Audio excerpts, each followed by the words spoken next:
Hello दोस्तों, welcome to BMI coaching. आज से हम जनरल साइंस स्टार्ट करेंगे। जनरल साइंस एक जीके का मेजर पोर्शन है जिसमें हम डील करेंगे जनरल साइंस के साथ में। जनरल साइंस के अंतर्गत हमें 3 चीज़ें पढ़नी है, एक तो बायोलॉजी पढ़नी है, केमिस्ट्री पढ़नी है और एक पढ़ना है फिजिक्स। तो सबसे पहले हम स्टार्ट करते हैं बायोलॉजी। बायोलॉजी का बिल्कुल बेसिक से स्टार्ट करते हैं। और आजकल मान लो कोई भी एग्ज़ाम, चाहे आप NTPC ले लो रेलवे, चाहे आप SSC का एग्ज़ाम ले लो, चाहे आप SSC CPO SI का एग्ज़ाम ले लो, चाहे स्टेट PCS एग्ज़ाम ले लो, हर एग्ज़ाम में आजकल जो जनरल साइंस है उसका वेटेज बढ़ता जा रहा है। तो जनरल साइंस को बहुत अच्छे से समझना है। और साइंस एक पोर्शन ऐसा है जिसमें हम श्योरली कमिटमेंट कर सकते हैं कि इसमें से हमारे नंबर श्योरिटी से आ सकते हैं। तो वो क्या होता है, जैसे कुछ स्पेसिफिक लिमिटेड सिलेबस है और उसके बेस पर उसमें से क्वेश्चन पूछे जाते हैं। तो बिल्कुल बेसिक से स्टार्ट करते हैं। सबसे पहले बायोलॉजी। तो बायोलॉजी एक ग्रीक लैंग्वेज का वर्ड है। कुछ स्टैटिक क्वेश्चन आते हैं बायोलॉजी पर। कोई भी आप चैप्टर उठाओ उस पर स्टैटिक क्वेश्चन आते हैं जो बिल्कुल फिक्स रहते हैं। मोस्टली एग्जाम में रिपीट क्वेश्चन होते हैं। तो जैसे सबसे पहला क्वेश्चन ये बनता है, बायोलॉजी कैसा टर्म है? बायोलॉजी ग्रीक लैंग्वेज का टर्म है।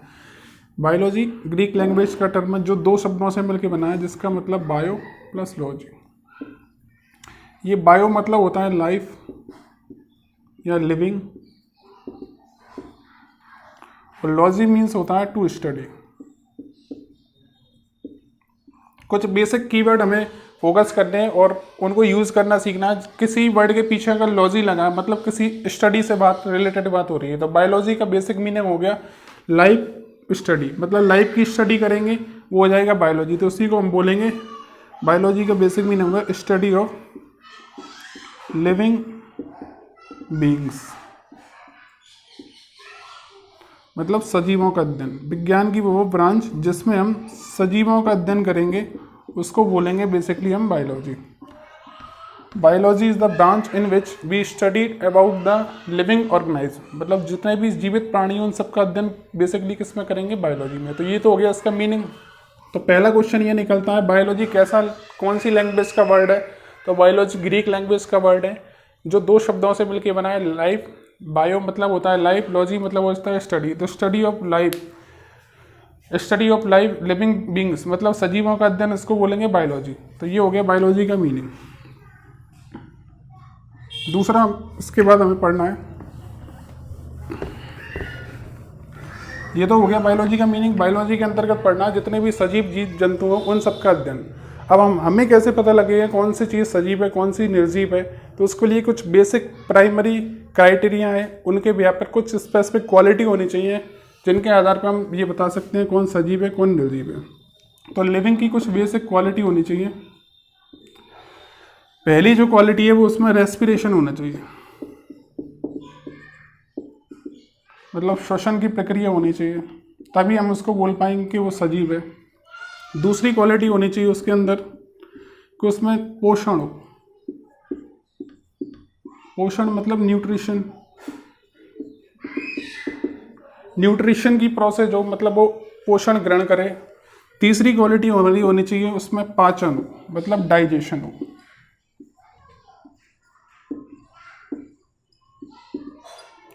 उसमें पाचन हो। तो पहला श्वसन हो गया, दूसरा पोषण हो गया, तीसरा हो गया पाचन हो गया। तो ये सारी चीज़ें किसी भी जीव के अंदर अगर प्रेजेंट हैं तो हम उसको बोलेंगे लिविंग, अदरवाइज क्या होगा? वो नॉन लिविंग होगा। ठीक। पाचन के बाद और भी कुछ बेसिक फीचर हो सकते हैं उसमें उत्सर्जन हो, जो पाचन के बाद वेस्ट मटेरियल है उसको बाहर निकालने की प्रोसेस हो, मतलब एक्सक्रीशन की प्रोसेस हो, और लास्ट उसमें वृद्धि हो, ग्रोथ हो।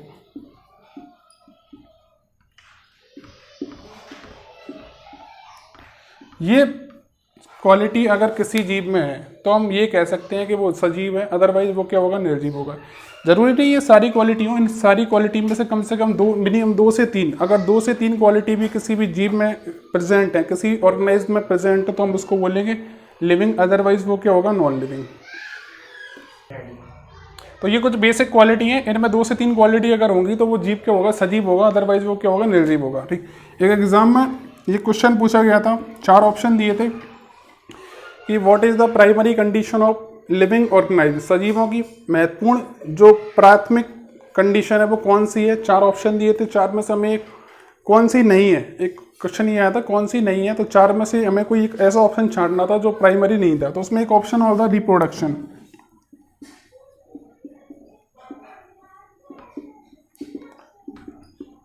सजीवों में ये क्वालिटी होनी चाहिए, होती भी है, लेकिन ये इतनी ज़्यादा बेसिक क्वालिटी नहीं है कि जिसको हम इसके आधार पर हम इसको लिविंग या कंसिडर कर सकें। रिप्रोडक्शन हो भी सकता है, नहीं भी हो सकता, तो ये थोड़ा सा अलग है, ये बेसिक क्वालिटी में कंसिडर नहीं किया जाएगा। इसके बाद थोड़ा सा और आगे बढ़ते हैं। ये जो बायोलॉजी शब्द है ये किसने दिया, तो 1801 में हमारे 2 साइंटिस्ट थे, एक तो लेमार्क और दूसरे थे ट्रेविनस।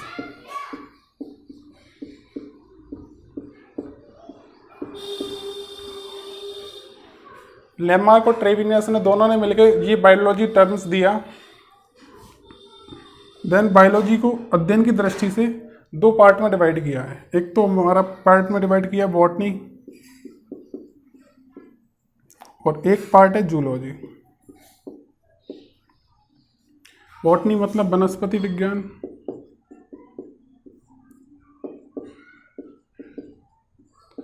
अब कई बार ये पूछा जाता है कि इनके जनक का नाम क्या है, तो जो जीव विज्ञान का जनक है, जो फादर ऑफ द बायोलॉजी है, वो है अरस्तु।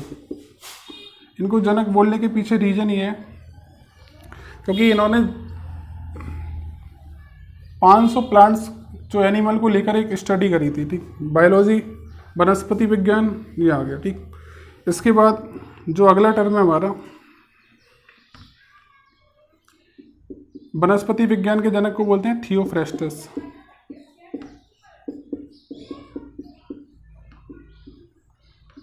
ये father of the botany Theophrastus. Botany के अंतर्गत हमें स्टडी करनी पड़ती है वनस्पति विज्ञान की, मतलब जो प्लांट्स की स्टडी जिस ब्रांच के अंतर्गत की जाती है उसको बोलते हैं बॉटनी।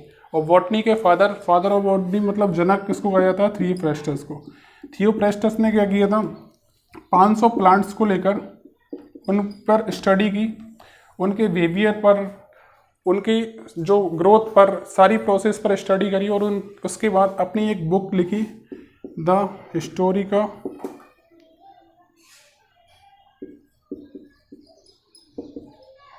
प्लांट्रियम।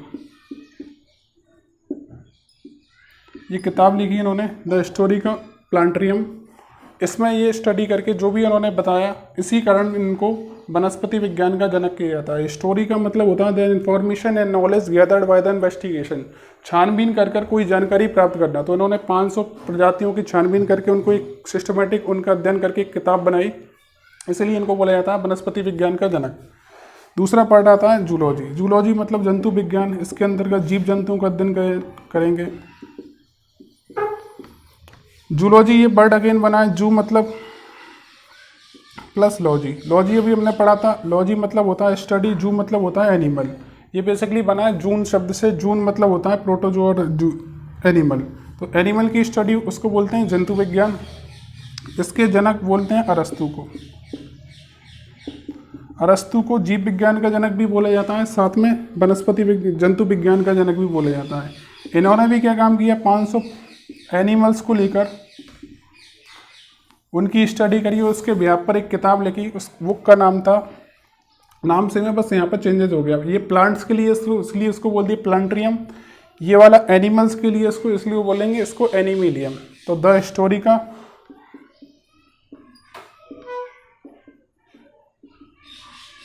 ऑफ एनिमिलियम, ये इनकी बुक का नाम था, इसलिए इनको बोलते हैं जीव विज्ञान का जनक।